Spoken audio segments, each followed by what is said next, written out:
Okay, so today on the Creative Lens, we're going to do a Q&A based episode talking about the role of AI and how it's impacting or potentially going to impact creative industries and jobs. So, Wade, how are we doing today? I'm doing good, man. How about you? Yeah, man, all good. So this is a bit of an interesting topic, isn't it? Because AI definitely is, or the term AI, it's getting a lot of attention from a lot of people at the moment. So let's just jump straight into our first question. And it's a pretty good one, nice and general though, but are you concerned about the role of AI threatening creative work and jobs into the future? I am not concerned. I know there are both positive and negative changes, but ultimately I see it as just a change, really. Just, you know what I mean? Like, anytime a new technology comes along, there's always the people who feel threatened by it, and rightfully so. They've spent decades with their skills and their systems. Like, you know, when the camera came out, I know that like there was some backlash apparently with that. But even when Photoshop came out, digital art came out, there was a lot of people saying, oh, you know, this is going to ruin things for people. But all it did was speed up the process and make it more available, I think.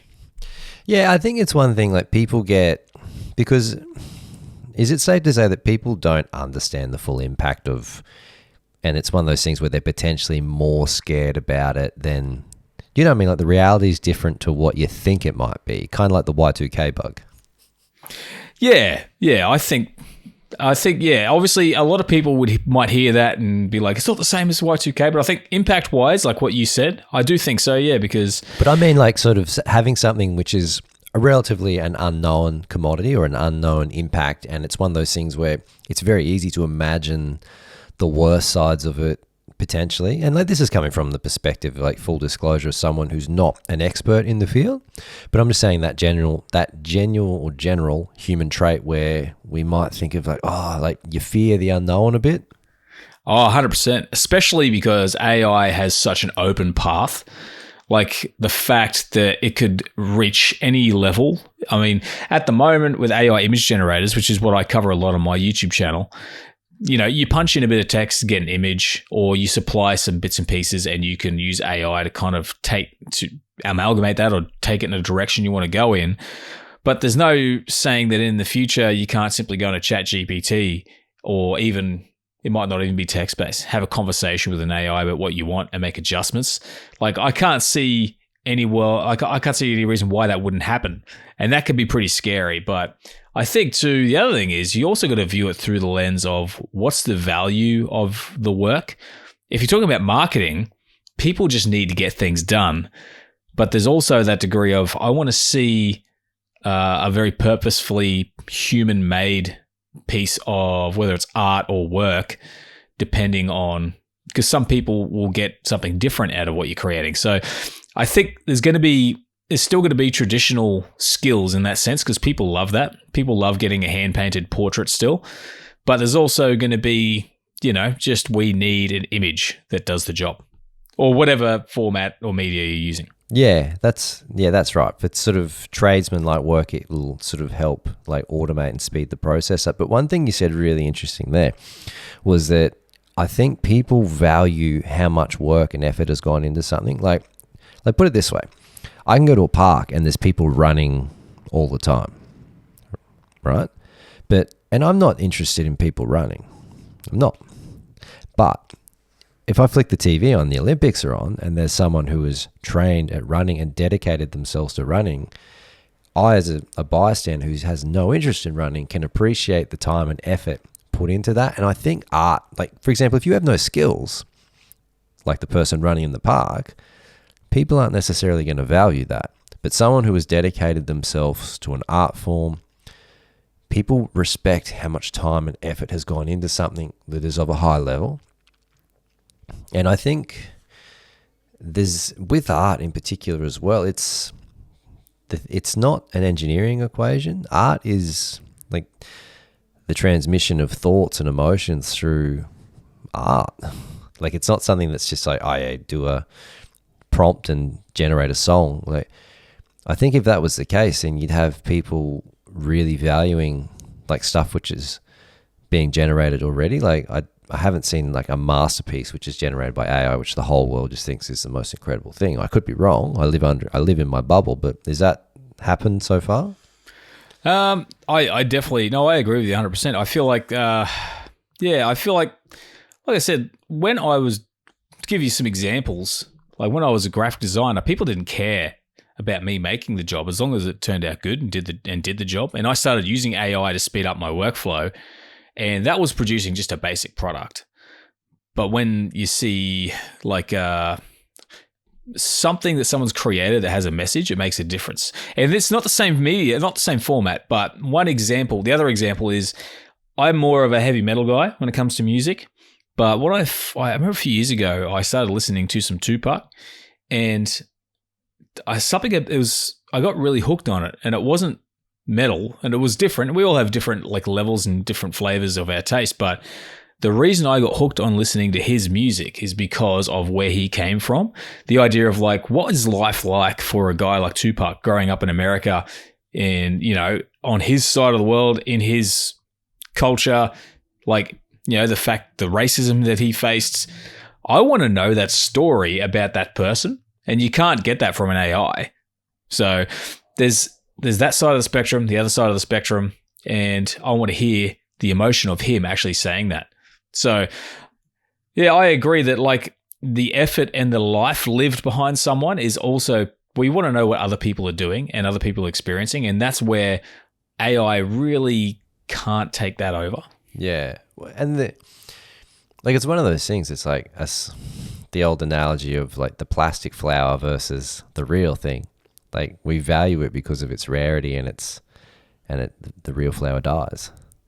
Like I think people want, like at some level, like people don't value what's easy, if that makes sense. Like why do, like if you're a car dude, like why are Ferraris or those type of cars like so prestigious? Is because they're hard to get, and like there's a lot of time and effort and engineering, and I assume, I don't care about cars, but do you know what I mean? Like if everyone could just have a Ferrari, no one would care about them. Yeah. Do you really think that your wife would have appreciated a cubic zirconia ring when you proposed to her? Who's to say she doesn't already? No. But yeah, it's the same thing. Like people don't value what's like if like just say you've got no musical skills whatsoever, and like you just go and just say, because you can prompt stuff already. It's pretty impressive what AI can generate. But I've heard Rick Beato, the music guy on YouTube. No, really cool guy. He's he's an old engineer, but he's got a YouTube channel that's really, really successful. And he talks about like he's got amazing ears because he's been an engineer his whole life. And like he talks about how his kids can just spot AI art, they just know it. If it's a song generator, he's like, how do you do that? And they're like, yeah, you can just hear this element in the music, and like they don't really care about it. It's funny that, hey, yeah, and I think for a long time people will be able to do that, but that doesn't discredit its usefulness as well. Like I will say that probably the biggest thing about AI is, like any tool, if you've got someone who knows how to use that tool effectively, you'll get more use from it. Like as far as music goes, if you're a musician, you could probably, and obviously you're a musician, so you could probably find a way to use AI to generate a part of your music or make it a part of your workflow on your music. And because you would recognize certain things, you might even be able to sort of go, cool, now I can tweak that a bit, give it a more authentic sound. And, because if everyone just hears that and goes, well, it's AI. And not that you're trying to disguise it, but you know what I mean? I think anyone... Well, I think AI is just another step in. Like people do that already. Like AI is just another step from, this is talking from the music perspective of just allowing that process that you're talking about to flow. For example, like musicians have had like loop libraries for years if they're doing like electronic bass or hip hop bass, where they'll just have a drum loop, or they'll quickly just whack something in on their drum machine or sampler just to get it going. And it's kind of like a template, which they generate ideas off the top of. And then, when it comes time to fine tune the song, then they go down and spend time putting the drum beat together or whatever part. So there's a lot of times where you're just place holding stuff just so the workflow of the creating or the creative side of the song rather can just be Yeah, developed. exactly. Or if you're a photographer, people might not realize that photographers, like AI is an awesome tool for them, not in the sense that they want to generate photography, but you take a photo of something and there's something in the frame you don't want, AI can remove it pretty much seamlessly. There's probably a bunch of people who have gone to these really talented photographers, received their photos and gone, yes, awesome. This is human craft at its best. And there's a good chance there's probably some photographers out there who have used AI to touch up that photo and they just can't tell. And it reminds me, this is something I find very interesting about movies, that people love practical effects these days. Like, you've probably heard that. People hate CGI because they can spot it, right? So yeah, like, the funny thing is, everyone was raving about the most recent Top Gun movie for its practical effects, yet most of the jets are actually CGI. And it's like, but it's sold as practical effects because what they did was they shot all those scenes in real life with different jets that they weren't allowed to use. And they used CGI and references to actually change the jets and combine the shots.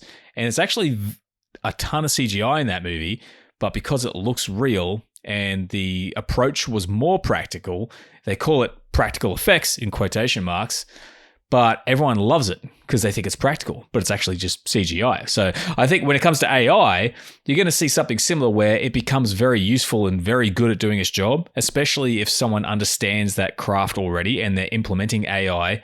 They know like how to use the AI and steer it more correctly because they understand the overall picture better than the average person. Yeah, and I think the other thing too is if you're relying on, like, the professional's not going to be relying on AI purely. If you're a beginner or an amateur that just wants to generate content, yeah, this thing's going to be amazing. But yeah, a high level professional is not just going to make, AI is not going to do 90% of their work for them. No, just won't. All right, so let's jump on to our second question, Wade. So this viewer is written in, let me check it, from the United States. We've got a question from Sarah. And she's asked, how has AI contributed to your workflow when generating content? Oh, good question. Good question. So, well, it's funny because it's a hard one for me to answer it to some degree, but not entirely. I mean, I talk about AI, so it's a massive part of my workflow. But when it comes to when I was a graphic designer and web designer, it's probably the most practical way to answer it. A lot of the time in the past, I would spend a lot of time looking for stock photos of something, or I wanted to create some kind of unique backdrop or texture, or sometimes I just wanted an idea. And I was able to more quickly generate some pretty unique textures with AI. And I was also able in one instance to generate for a mate, an electrician, a stock photo of an electrician. And I don't think anyone complained about that. But it looks just like an electrician. They need an Aussie electrician. I couldn't find a photo. I generated one with AI and it was pretty convincing. So things like I've saved time. Instead of spending ages combing the internet for photos or actually having to go out and take those photos or to create these textures, I was able to put that in because the main part of that wasn't those elements. That was a small part of the overall job that probably took up the most time. So now AI turned it into one of the smallest parts of the job. So that is a big part of how I've changed that in graphic design and in web design. And also I've noticed things that I like about AI images, and I've actually used that as inspiration for some of what I've done with my work after that. So when it comes to being a content creator, well, AI, I've actually cleaned up audio with AI. There's been a time I recorded a video once and just there was a lot of noise in the background. I didn't want to have to re-record it. So I edited the video, uploaded the audio to a tool that cleans it up, and it just cleaned up the audio for me. So it's really just been little fixes, really, but saved a lot of time. Can I just interrupt there? Yeah, you go for it. That was me. Like a lot of what people are trumpeting as AI today is just pre-existing technology. Like when you're talking about audio there, like there's been denoising plugins for donkey's years. Yeah. Like it's just something that it just found the preset for you. But like I think that's the thing is people just assume AI is this all encompassing thing. Yeah. It's not quite that simple. Yeah. It's literally just, it just makes the connections a lot quicker. Yeah. It's like it's like wireless headphones. So, we had the Walkman and then we have like the Discman, and then you got the headphones with the cable on it, and then you got Bluetooth headphones. It's like just another evolution of just like simplifying a similar thing, like a pre-existing idea. It's just making it more streamlined. Yeah, that's exactly right. Because at the end of the day, I think a lot of the tasks where you spend a lot of brain power trying to figure out or just overcome, AI is sort of saying, hey, why don't you lean on some of my brain power to do that? Because I've learnt some of that. It's like, like when it comes to image generation, it's just literally looked at millions and millions of images, identified patterns, and it's able to then go, hey, I want to see Mickey Mouse as a professional wrestler.